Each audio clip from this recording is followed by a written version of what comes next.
Doug Wellman, who are invaluable in helping us design this program. Okay, so I know it's hard to see in here.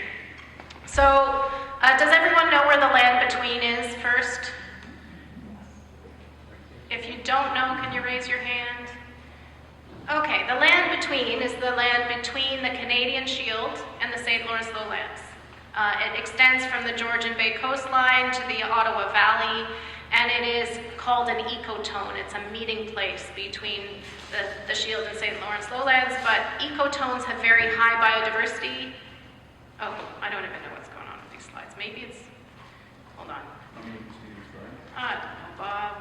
I've been giving Bob a hard time here with the slide thing because I'm used to, because I gave Ed a very old slide deck because I didn't have time to update the slide deck. So there's like 30 crazy slides, but I'm only given 20 minutes, and now I've already wasted, we're 10 minutes in. Oh, there, I can do it. Okay, that's good. Yeah, did I do that or did you? No. Yeah, you did that. Okay, all right, I'll do this then. Okay, so the cool thing about the land between is it's got the highest habitat diversity in Ontario, if not Canada. It is really important to navigate climate change, and it's a headwaters for systems downstream, including the Trent Severn Waterway, and it's got more shoreline to area or more pockets of aquatic habitats than all of Ontario, if not Canada. It also has the most rock barrens, or the least soil. So yay, you got lakes with no soil, so you've got, and they're all connected, so we've got a problem. And we're seeing this problem not just in algal blooms and the lack of calcium, which is creating a whole cascading effect in lake ecosystems, so we're seeing that happen. And this gets transferred because all these lakes are interconnected. But we're seeing a bit of a problem in terms of culture around lakes. And people's use of this resource. So there's competing perspectives or ways of enjoying the lake. So we've developed this Blue Lakes program, which is an eco-label. It's voluntary, so it's nothing you have to sign on to, and it's flexible, and the goal is to sustain these lakes for future generations. Now, the Blue Lakes program is both an eco-label, so does everyone understand what an eco-label is? It's like organic. It's like a seal of approval. It's a seal of environmental excellence. So the Blue Lakes program is a seal given to not environmental excellence because lake water quality is very difficult to manage. So an algal bloom and 4 years later, it's not necessarily your fault. So this is a seal of excellence for stewardship practice for caring for your lake. So it's a program that awards people who want to care for their lake and gives them a suite of tools to do that. And so it's based on, I don't even remember these slides, hold on. I'll just do this. Nope, it's not listening to me, Bob. I'm sorry, you just do my slides. Here, I don't know what I'm doing. Okay, we don't know what we're doing. I'll just talk. We don't need slides. Oh, how did you do that? I'll do it. Okay, next slide. Next slide. Oh, just keep going. Just go all the way to 31 again. There's the land between. This is the meeting ground. This is ecotones and how diverse they can be. Next one. This is the habitat diversity in Ontario, and there's the land between. Next one. Next one. Next one. Next one. Next one. Next one. Keep going. Oh, I'm sorry. It's fun though. So you can see all the species that go up and down. It's kind of a fun presentation. There's the lakes and waters. There's all the cool species that call the land between home more than north and south. And the shoreline is an ecotone too. So the shoreline should be, or the shoreland should be the most diverse place on the lake. Keep going. Okay, stop there. Okay, so this program I also designed with Barb King, who was just a phenomenal leader in this sector. She was the brains behind Love Your Lake and the Natural Edge program. So she was with Watersheds Canada. And so we did this also, she was part of the steering committee. We did surveys to talk to lake associations and landowners around lakes, and this is a very old survey. This is like 2014. And the highest concern for lakefront residents was water quality. Also scenery, swimming, tranquility, so the culture around a lake. We did another survey in 2017 before COVID, and we found the highest was invasive species, and then water quality. And then the culture of the lake was far more important to people than their equity or their financial position of their home or their cottage. And so it's interesting that money does not trump our experience. I think we're all after an experience. Some people think money is the way to get there, and other people have a different way to get there. But it's really, we're all looking for an experience at that lake. Next slide. And there's a lot of issues when managing a lake. There's so many jurisdictions. There's too many words on this slide, so you can keep going. See, these are all the issues around the lake and all the jurisdictions. Who has control of the lake? Who looks after infractions? Is it the Ministry of Environment, Spills Action Center? Is it Department of Fisheries and Oceans? Is that divested to M&R? Is it not? Is it Lands and Waters? Is it the Coast Guard for speeding? We don't know. Now that's divested to OPP. Does everyone always say, no, it's your jurisdiction, because that's what they do nowadays. So actually looking after a lake is problematic, is difficult. And so another reason we built this program. Next slide. Next slide. So this is the program. It is, I already told you it's all of this stuff. Next slide, Bob. So this is what an eco-label is. So it's a seal or label that assists the market to identify products or services as less harmful to the environment. It's basically like organic is a label, or the ISO standards in industry. That's an eco-label if you have an ISO certification. That's the way to certify something as better quality, environmental quality. And in this case, again, we're not certifying the quality of the lake, we're certifying the quality of your actions. Why are we doing this? Next slide. Or how are we doing this? First of all, we did this with a lot of research because we want to make sure we can change behavior and bring people together and unify their voices, whether they're left or right-leaning, don't care. The middle is the place to be. So, see, I kept it calm for the camera. Based on the Blue Flag program, which is a program that was developed, I can't remember where, if it was the Netherlands or not, but it was established in 1987, and it was for marinas and beaches. And it was for environmental quality. It is for environmental quality. And so if your marina was clean and your environmental practices are good at the marina or these beaches, you get to fly this flag. Next slide. Did you? Yeah. And so the goal is to work towards sustainable development, same thing as we're trying to do. And by 2007, and now the numbers are even higher, there were over 3,000 beaches and marinas adopted in 36 countries. That's how well this program has done. It's delivered through it's delivered through an independent charity, so there's no stakeholders deciding who gets to fly the flag or not. That's very important too, that there's no self-interest at the table to influence who gets to get this label. Next slide. So the reason we chose this is because there's so many strengths to this program.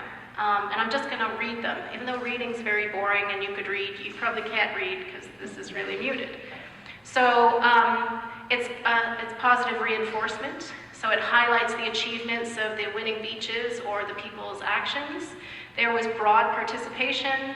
It's voluntary, so it's not like I'm not a sergeant after you to participate. This is totally voluntary. It's independent, so it's not influenced by local or financial interests, and it's adaptable. Next slide. It does improve the quality of life for anyone living around one of these beaches and marinas. It reduces environmental risks, and so it improves insurance rates. if they're a blue flag marina, insurance rates are lower. That's pretty interesting. It maintains natural resources in those beaches and marinas. And, next slide. It improves the reputation of those areas and those destinations, and so it gives them a competitive advantage. So this is interesting for marinas in our own lakes, etc.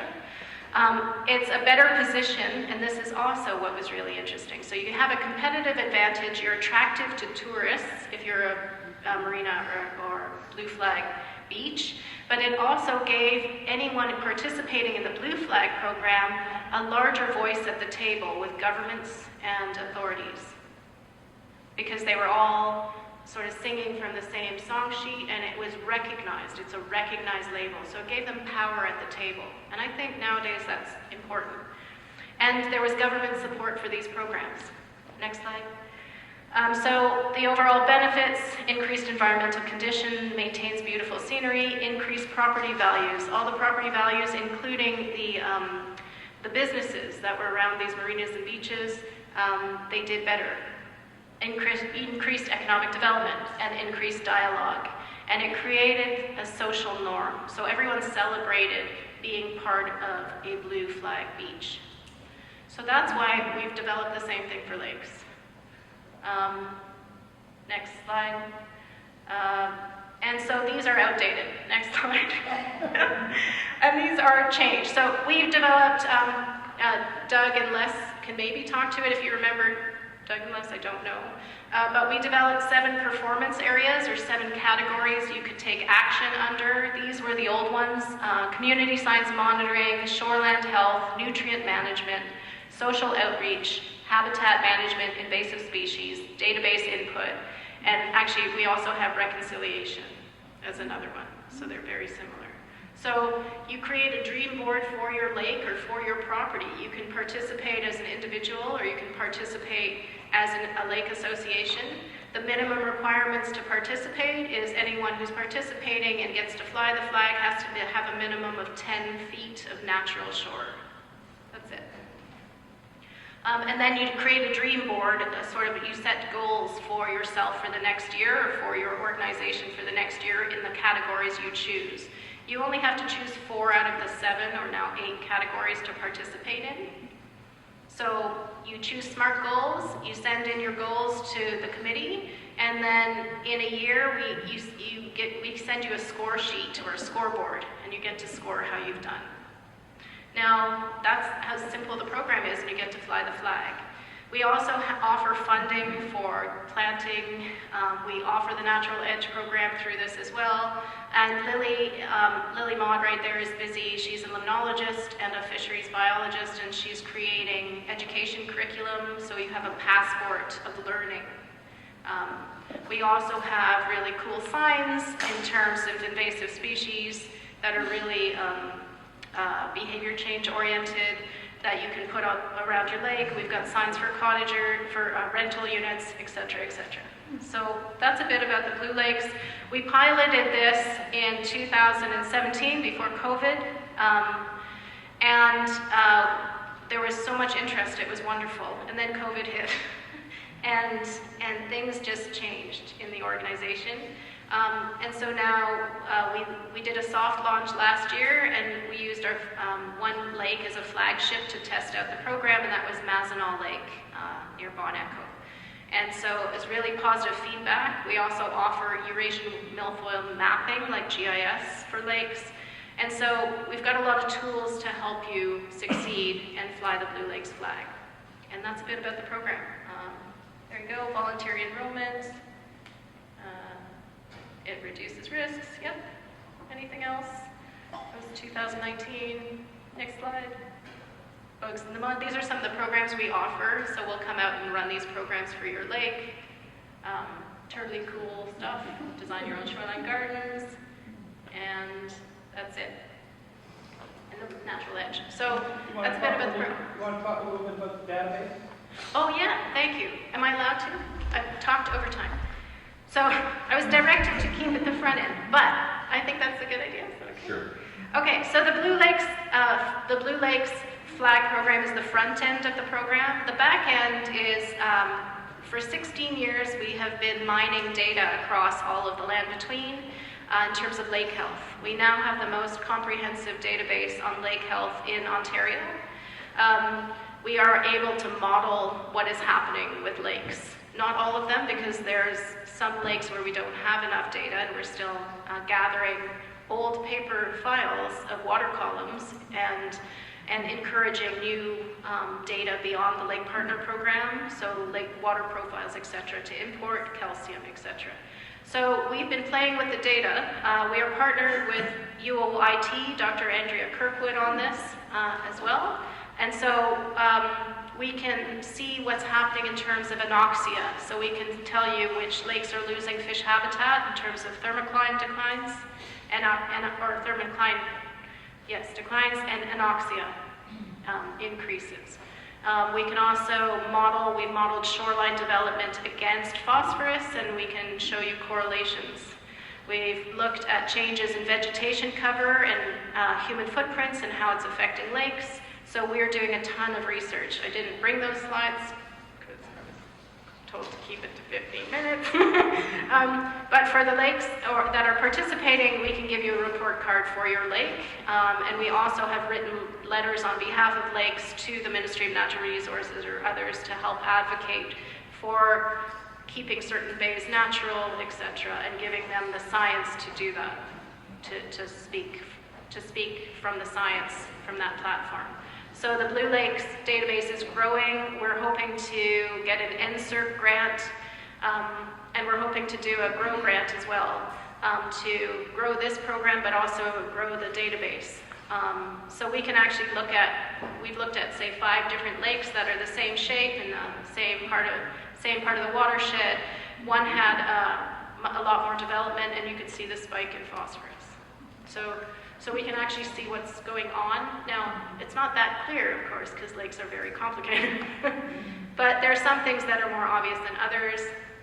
So we know sort of which lakes are priority and need more help than others. We don't publish that information, by the way, because when we piloted or when we calibrated some of our analyses, it was on lake trout lakes, and it was on growing anoxia, dead zones, and so shrinking fish habitat. And we had a steering committee of 9 biologists from the Ministry of Natural Resources and Ministry of Environment, Canada and Parks. And when I displayed the lakes that were having a hard time and the lakes that were in great condition, every single biologist got up from the chair and went to the board and said, "Where should I go fishing?" So then I realized how powerful and dangerous that data is. It can collapse the economy or the